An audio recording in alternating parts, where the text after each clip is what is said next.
morning, everyone. We'll call the meeting to order. And we do have a quorum. All three commissioners are present. And at this time, Commissioner Fund, would you like to lead us in the flag salute? Please stand. Pledge allegiance to the flag of the United States of America and to the republic for which it stands, one nation under God, indivisible, with liberty and justice for all. You may be seated. Thank you. I move that we approve the minutes of April 3rd, 2017. Second.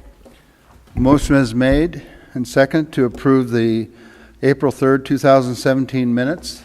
All in favor? Aye. Opposed? Passed. Public comment.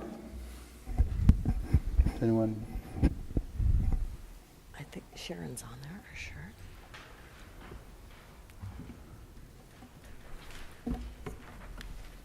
I think I'm the only one on the list. Okay, Yeah. I'm just making sure It's me. I just have a couple of things. I don't know if this is the appropriate place for Sharon, them. could you drove say your into name and address, Sharon? Pardon? Could you say your name and address? Sharon White from Toledo, Washington. I drove into town yesterday on Jackson Highway and was appalled at the number of potholes that you have to dodge, or if you hit, it's going to mess your car up. But that was just kind of an aside. I had two questions for you. Who in the state said that the commissioners could not fund the senior centers? And from everything I've read, that doesn't seem to be moving along. So where are we in that process? I don't, Edna, Commissioner Fund has been keeping up on the legislative end of that, and I know there's some going on right now, but. Originally, last fall, when we were having meetings on our budget, our prosecuting attorney said in terms of the list of items that we're spending money on, that there wasn't a mandate, that there wasn't legislation behind it. And so that was on his list. So that discussion started there. So it's more of a local authority. And I believe in the state at this point, county-sponsored senior centers, there may be 6 or 7 counties that are involved in that piece. And I think Commissioner Stamper has more on the other piece of your question about, because I think you attended the last meeting of the transition team. Is that the gist of it, really, that the seniors are supposed to supply it themselves? So you're asking 80 and 90-year-olds to do soup kitchens, sort of, to keep open. And so I have a real concern about that. And were any other issues, like Senator Braun, I mean, if we can pay for drug court and mental health, it seems to me that we can pay for seniors who have worked their whole lives to make this county what it is. Thank you. Thank you. Thank you, Sharon.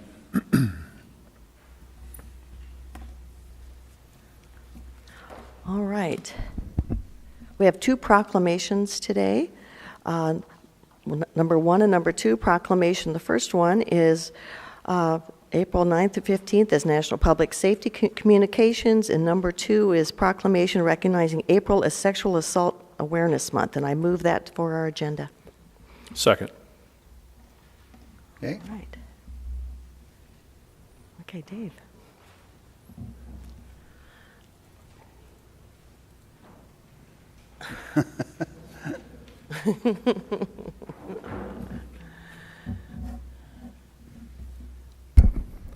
This is Shannon Hicks, and she'll be representing 911. And who are you? I'm Dave Anderson, the 911 manager. Good morning. Good morning. Good morning, Shannon. Okay. So this morning, I get to read this proclamation. Whereas the Washington State Chapter of the Association of Public Safety Communications Officials, APCO, and the National Emergency Number Association, known as NENA, is composed of members representing telecommunications from every facet of public safety in the Washington State. And whereas 911 telecommunications across the state are available around the clock to answer calls from those in distress, and whereas 911 telecommunicators are also radio lifelines for police officers, firefighters, and emergency personnel who respond to emergencies, and whereas 911 telecommunicators are responsible for a wide range of public warnings, including Amber Alerts and notifications of earthquakes, tsunamis, hazardous material releases, and other threats to public safety. And whereas countless lives have been saved by the prompt and effective compassionate responses of 911 telecommunicators.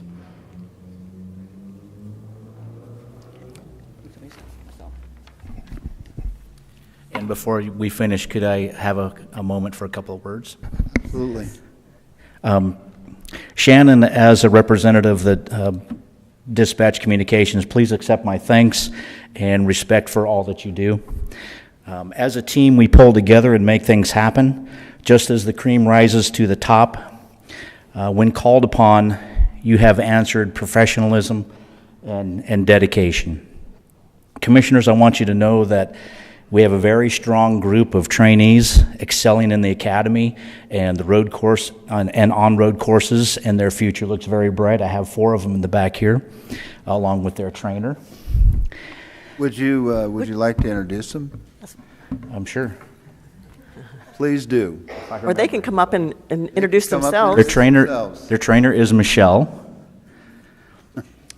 and I know Landon and Alicia and Amanda and Katie. I think I got everybody right. They're new, and they've been at training for the last 3 weeks, so I'm pretty happy. I think I got all those right. As a dispatch team, we have come a long way together. A year ago, we had outdated phone systems and radio console equipment that was breaking down.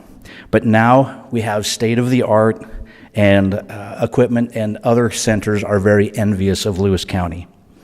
Folks have worked a lot, and a lot of hard work has been put into this, making things happen, and along with many, many other improvements, more is yet to come. I can report to you that our dispatch services exceed NFPA standards, and those are national standards. Did you want to know what those are? Yes. Okay, that's National Fire Protection Agency standards. So we exceed those standards by a large margin, even though that we accept over 160,000 phone calls at our center annually. We are there every day. It has been my honor to be associated with the Lewis County 911 Communications, and our future looks bright. Happy Telecommunicators Week. And there's 2 other people, I don't think, that introduced themselves. This is Patty Marsden. She is our operations chief. And this is Cheryl Millman. She is our senior assistant administrator. Thank you. Thank you. Thank you very much for all your hard work. Thank you. You have a very, very difficult job. Thank you. All right. So the next one is the Sexual Assault Awareness Month. And before I read the proclamation, do I say retired Judge Rowe, former Judge Rowe? How do I address you, sir? Honorable Judge Rowe? Anything you'd like to. I've heard it all before. Okay. Commissioner Fund, once a judge, always The can be a judge, judge. yes, So yes, yes. For the record, my name is Mike Rowe. I am the acting president of the Human Response Network, which is the only a public benefit nonprofit corporation and the only organization accredited to provide services to the victims of sexual assault and domestic violence in Lewis County. HRN provides rape crisis services, medical and legal advocacy services, and emergency shelter services for the victims of sexual assault, and that's why we're here today to ask the county to take notice of the fact that this is Sexual Assault Awareness Month across this nation. To put some focus on it for Lewis County, however, I would point out that in the first 100 days of this year, HRN's Sexual Assault Unit has provided services to 16 adult victims and 17 child victims of sexual assault and sexual abuse. It is a major and tragic situation in our county. This unfortunately represents a significant increase over the previous years. Our advocates are on call 24 hours a day to Providence Centralia Hospital to provide emotional support and to follow up on the care to the victims. We also work in close collaboration with the Youth Advocacy Center at Northwest Pediatrics to provide support to child victims of sexual assault and their families. We additionally try to work on the other end of it, which is to educate people as to the reasons behind this behavior and to avoid this behavior. We're asking the County Commission to acknowledge the fact that this is Sexual Assault Awareness Month and to issue the proclamation. Okay. Thank you, sir. I will read the proclamation. Whereas Sexual Assault Awareness Month calls attention to the fact that sexual violence is widespread and impacts every community member of Lewis County. And whereas rape, sexual assault, and sexual harassment impact our community, and statistics show 1 in 5 women and 1 in 71 men will be raped at some point in their lives. Whereas child sexual abuse prevention must be a priority to confront the reality that 1 in 6 boys and 1 in 4 girls will experience a sexual assault before the age of 14. Whereas young people experienced heightened rates of sexual violence, and youth ages 12 to 17 are 2.5 times as likely to be victims of rape and sexual assault. And whereas on campus, 1 in 5 women and 1 in 16 men are sexually assaulted during their time in college. Whereas we must work together to educate our community about sexual violence prevention, supporting survivors, and speaking out against harmful attitudes and actions. And whereas, when we actively get involved, we can prevent sexual violence. The first step is increasing education, awareness, and community involvement. It's time for all of us to take action to create a safer environment for all in Lewis County. And whereas, the Human Response Network is the recognized accredited service provider for sexual assault advocacy services for the citizens of Lewis County. Now therefore, Gary Stamper, Edna J. Fund, and Robert C. Jackson of the Board of County Commissioners do hereby proclaim the month of April 2017 as Sexual Assault Awareness Month in Lewis County, Washington. We ask that community members recognize the serious impact of sexual assault and to support and embrace the significant role each of us can play in the prevention of sexual assault. Signed, sealed, and dated this 10th day of April 2017. I thank the Commission. Thank you. Thank you, sir. Thank you, sir. A motion has been made and seconded for 2 proclamations. One, the first one being recognizing 9/15, the National Public Safety Telecommunications Week, and the second one recognizing April as Sexual Assault Awareness Month. Okay. All in favor? Aye. Aye. Opposed? Eric, before we get started there, we've got Danette York back there, and we've got some guests there. And Danette, as Director of the Social Services, would you like to introduce your compadres, I guess?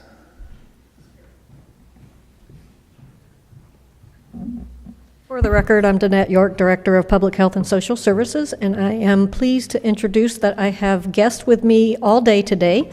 We have Joby Winans is from the State Department of Health, and the State Department of Health is hosting their colleagues from the National Public Health Accreditation Board. So this is Travis and Nicole, and they are here from D.C., and the State Department of Health individuals wanted them to view and get an idea of how a medium-sized county and local health jurisdiction worked. So today worked out to be very well because they get to see a county commissioners meeting and a Board of Health meeting this afternoon.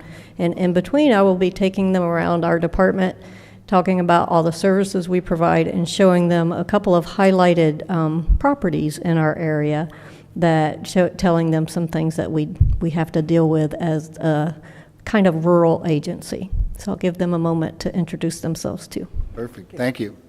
Welcome. Yes. Hi, everyone. I'm Travis Parker Lee, And I've been with the Public Health Accreditation Board for 8 years now. And you heard some folks earlier talk about standards, and that's what the Public Health Accreditation Board is all about, accreditation standards for public health services across the nation. And I'll let Nicole introduce herself. She is new to public health, so this is also a great opportunity for her to see how public health works. Hello, yes, I'm Nicole Pettinati. I'm with the Public Health Accreditation Board. I just started in September as their Library and Information Science Fellow, so I come with a background in librarianship and bringing that to public health, so very excited to be here. Thank you. Thank you. Welcome. My name is Joby Winans, and I'm the local public health liaison with the State Department of Health, and I've had the privilege of working with Danette and now the honor of learning about this local health jurisdiction and seeing it face to face. So thank you. Thank you and Thank welcome. you. We appreciate your being here. Yes, Thank you. Absolutely. Okay. I move to approve the notice agenda, items 3 through 5, resolutions numbered 17-095 through 17-097. Second. Mr. Martin.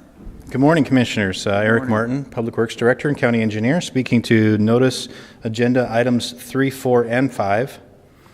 Resolution 17-095, notice of the publication of the 2016 County Forces road construction projects and costs.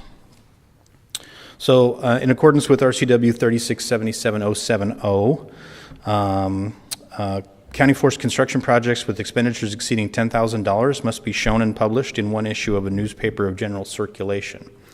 So for 2016, we had one project that we used county forces on. That was our Roundtree Road slide repair. And it was $147,789. So we will be publishing that amount. Any questions? Notice item number 4, resolution 17-096, call for bids for the solid waste transfer station scale project. Mandatory pre-bid conference will take place at 9 a.m. on April 20th, 2017, and bids are due by 11 a.m. May 2nd, 2017. So this project is to replace the weigh scales as you come in and out of the transfer station. So those scales have been there since the transfer station was constructed in the early 90s. They are just not functioning very well these days. We had them refurbished about 5 years ago, and they're having worse issues than they did at that time. So we considered refurbishment, but they are just basically used up their useful life and need to be replaced. Any questions?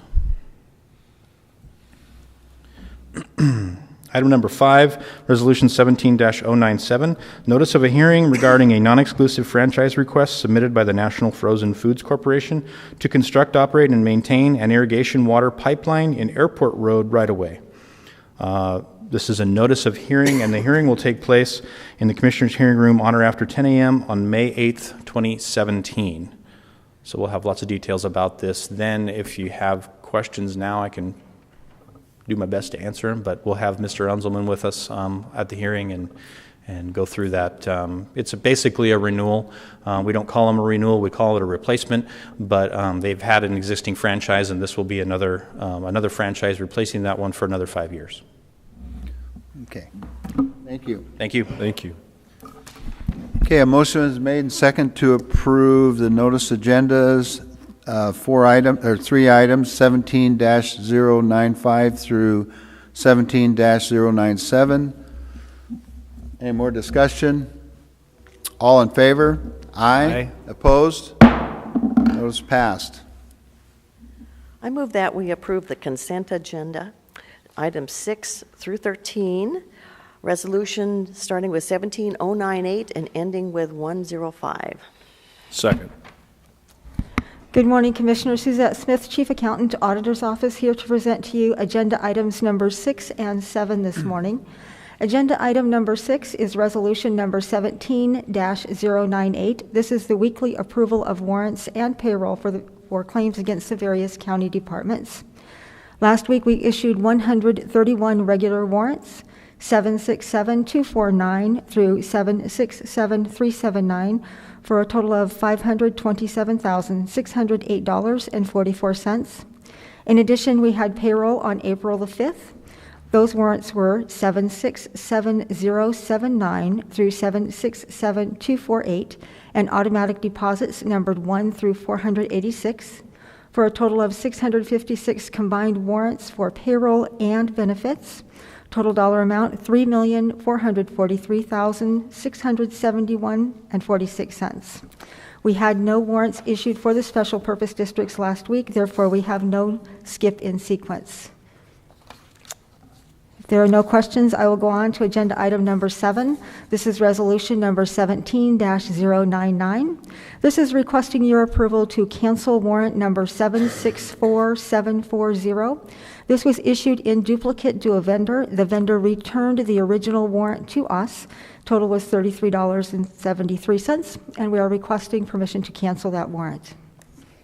Thank you. Thank you.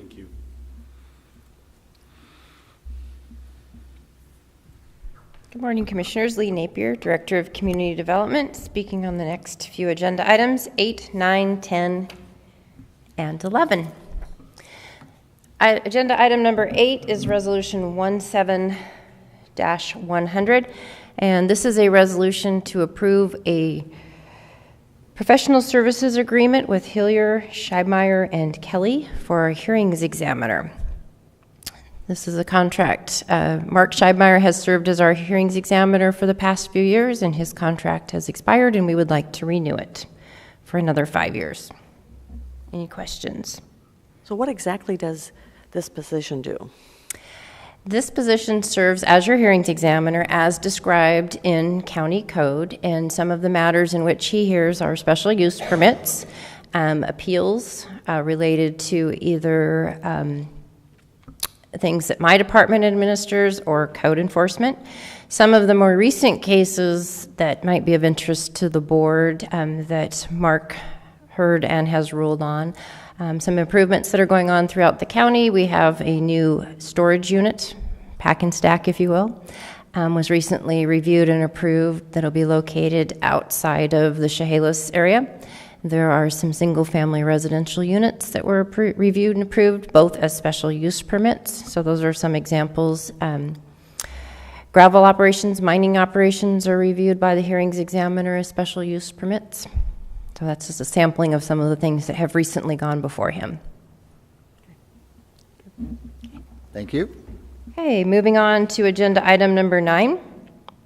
This is Resolution 17-101, and this is a resolution to appoint Jim Hill, who is a Lewis County citizen.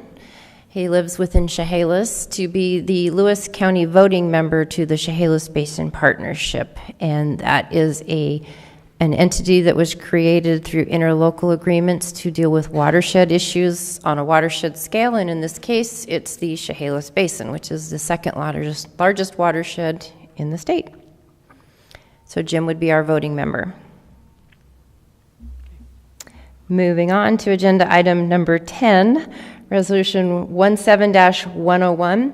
This is a resolution, there's two parts to this. This particular resolution is related to property that's located at 1721 Airport Road. This is not the airport, this is located on an airport road. It's a structure that the county has acquired through tax foreclosure, and we would like to have the board deem it a hazard and surplus to the county. This particular property is an abandoned structure. It's dilapidated. It is located in a floodway, so while there is a structure present, that structure cannot be rebuilt. It does not have adequate area outside of the floodway to reestablish infrastructure, so it has no value to the county. And so we would like it declared surplus for the purposes of demolishing it. It'd be nice to get that eyesore down. It's like a big billboard. Look at Lewis County, and here's all this ugly building with graffiti and doors open, and it'll be nice to have that welcome to Lewis County thing down.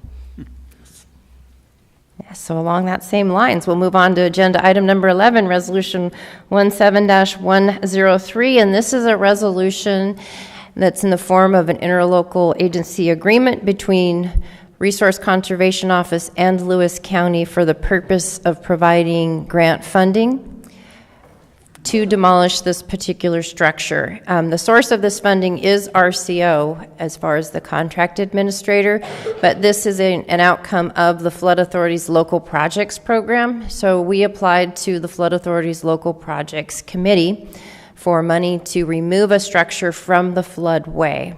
And we were successful in their review and have now been awarded that money, and it will be used solely for demolishing and removing the structure and solid waste on the property that you just declared surplus and hazardous. Any questions? Thank you. Thank you. Thank you, Lee. Good morning, Delane Coleman, Human Resources, speaking to consent item number 12, resolution 17-104. This resolution authorizes the initial placement of a district court probation officer on a county salary grid, 13-step M grid, for non-union extra help. Due to the large volume workload, district court is hiring a casual employee. The Lewis County salary grid maximum pay for a casual employee would not be competitive to hire a skilled probation officer. The court has requested that the probation officer be placed at grade 20 on the salary grid. This is standard operating procedure for any time we go outside the extra help grid. It's just unfortunate that we have this need. It's that we have youth in this community that we need more help with them. And we have to address that need. Absolutely. Absolutely. Thank you.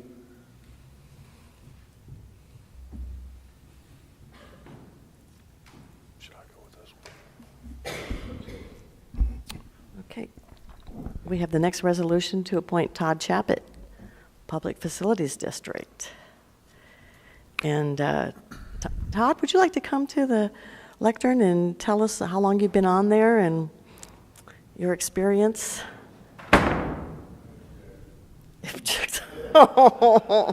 Said one of the board members. Hi, I'm Todd Chaput. I live in Chehalis. I've been on the board for 4 years, and then I guess my term might have expired. And then now we're being reappointed and looking forward to bigger and better things. We've got some legislation in process right now. It's on the Senate floor. Hopefully we'll get a vote for it in the next couple of days and enable us to restructure our bond and maybe get out some new capital. So, Todd, can you talk to us a little bit about one of the projects that you've been working on, and that would be a sports commission for this area? Kind of give us an idea of what that might look like and how that would impact our community. Okay.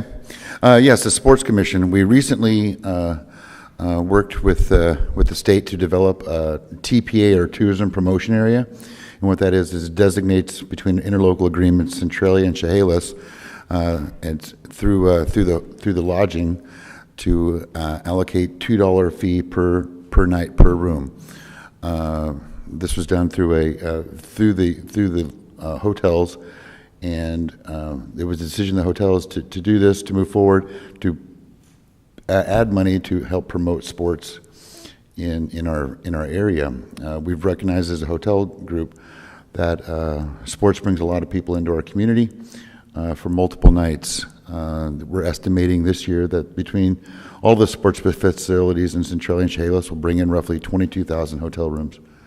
So it has a considerable impact on our economy. Sure, it's not the end-all, be-all to the economic development in Lewis County, but it does play its part. So we're looking forward to moving forward with the Sports Commission, expanding our ability to market our area, and then hopefully bring in a new angle to the Sports Commission by developing a tourism agency that would book direct for sports groups and other groups coming to the area. So be a self-funded position and would help expand the opportunities in Lewis County. Todd, one of the things too, I think that, we always talk about a niche or call it what you want, but with the sports complex over there, the thing about it is everyone loves to come to Lewis County when it's hot and you know, they want to recreate and do all the other things, but this obviously brings people in. It doesn't matter how hard it's raining or what, but when you have events going over there, they're packed to the brim. So anyway, I think that's very, very vital and a very important component of this. So Yeah, we're the only facility north of San Francisco that can handle indoor baseball or softball. And as a parent that used to do all that stuff, it's not only the parents, it's the grandparents, it's potentially aunts and uncles and all the other things that come along with it. So yes, very vital. Thank you, sir. Thank you, Todd. I was going to make another comment. I was out at that area on Saturday at the Borst House and talking with some folks there who were dressed up in period attire, and one of them works over at the outlets in the tourism or the welcome center, and said it's really nice to have the sports complex there, and they're hoping to ramp up their efforts so those grandparents and parents, if they want to go see a historic house or you know, take a walk after between games, et cetera, that could help them. So we can see the pieces there coming together. Well, that's one of the key things that the Sports Commission will do. It'll be that conduit to the rest of the community, the county, the business area, to make sure everybody's informed on what's happening and can properly prepare. One thing I've been asked several times is that why isn't Lewis County involved in this? Well, Lewis County, I think, had one facility, tourism facility, that could meet the threshold of the number of rooms necessary, and when you looked at the cost that it would take, it just wasn't worth the while at that point. So maybe in the future, but at this point, it didn't reach the threshold. Centralia and Chehalis have the bigger hotels and can be involved, but maybe someday when we have more hotel structures in the East End and the West End, we can be part of that. Sure. Definitely. Thank you. Thank you, Todd. Thank you, Todd. Okay, a motion was made and second to approve the consent agenda, and that would be resolutions number 17-098 through 17-105. Any more discussion? All in favor? Aye. Opposed? Pass. Okay. Put that away.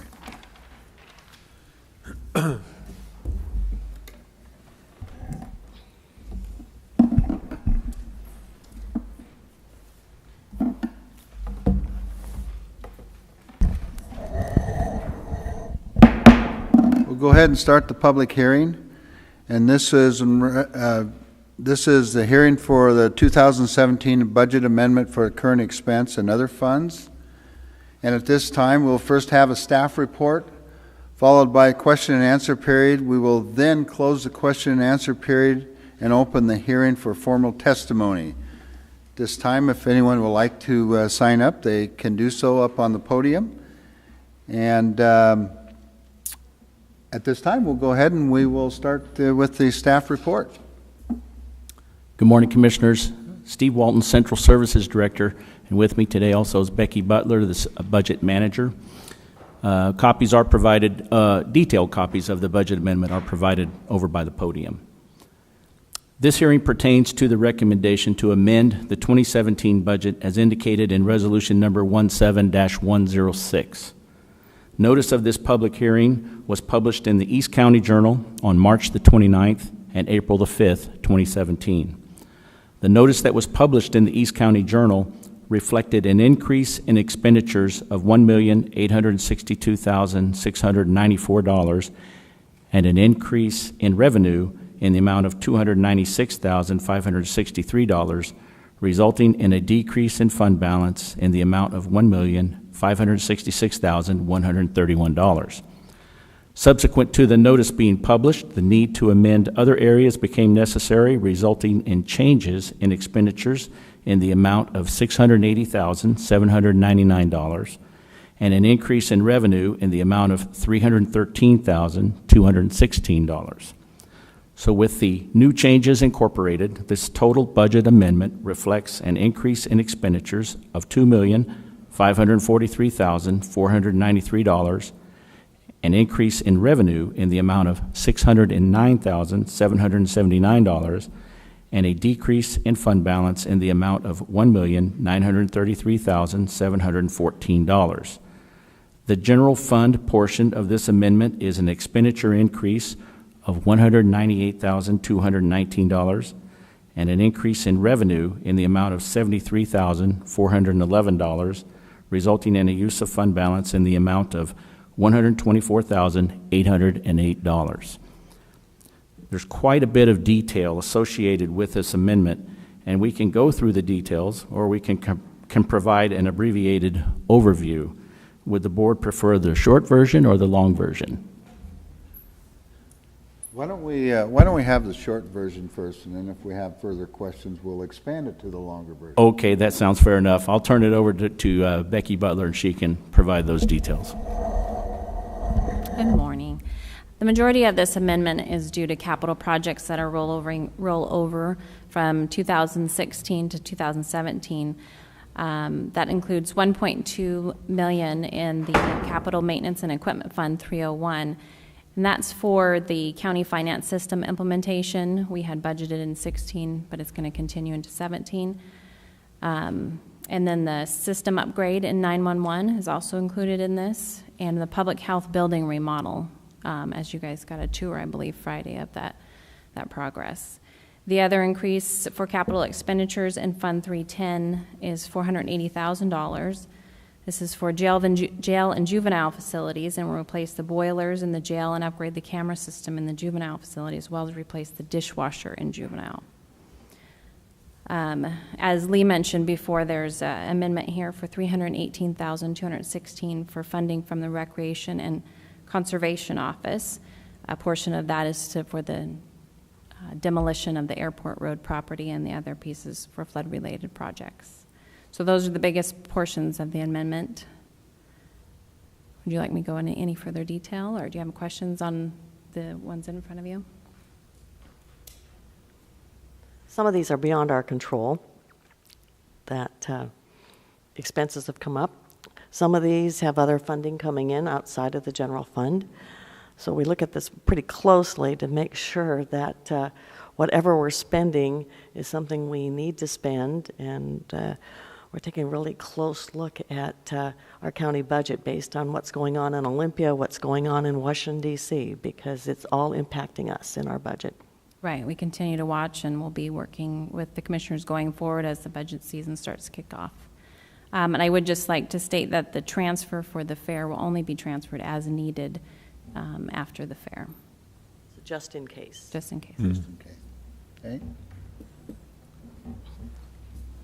And all of this was available to the community if they want to look on our website after the meeting? Yeah, we will post the resolution, and then it's also available through the packet writer, which I believe the agenda is linked to. Okay. And if anybody has any questions, you can always stop by the budget office. And what's your phone number? Well, your office phone number. The budget office phone number is 740-1198. Okay, are there any other questions? Okay. At this time, we're going to open the question and answer period for public to ask questions. Is there anyone that has? No, I'm sorry. We're going to close the question and answer period. And at this time, we're going to have the opening comments to be incorporated into your hearing. Would you like that? Yes, please. Okay. Now we're going to open the hearing for public testimony and read the names, if there are any signed up.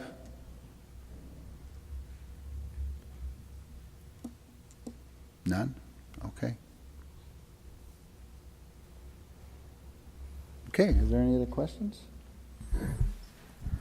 Okay, at this time then, we're going to close the public hearing for testimony.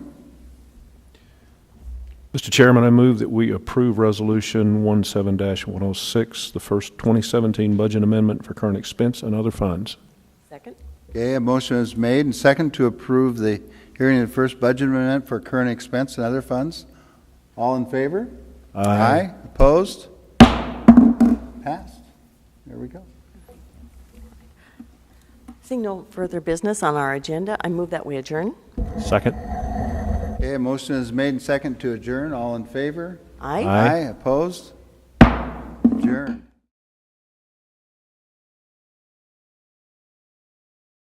You are invited to immerse yourself in the beauty of nature in all four corners of Lewis County, Washington. From our fields to your table, farms in the west share their bounty. Limitless landscapes, forests and mountains beg to be explored in the east. Fish our many rivers and lakes in the south, and discover where history and culture intersect in our twin cities. Explore it all by visiting our Facebook page and plan your next getaway at discoverlewiscounty.com. Culture, history, and adventure all come alive when you discover Lewis County.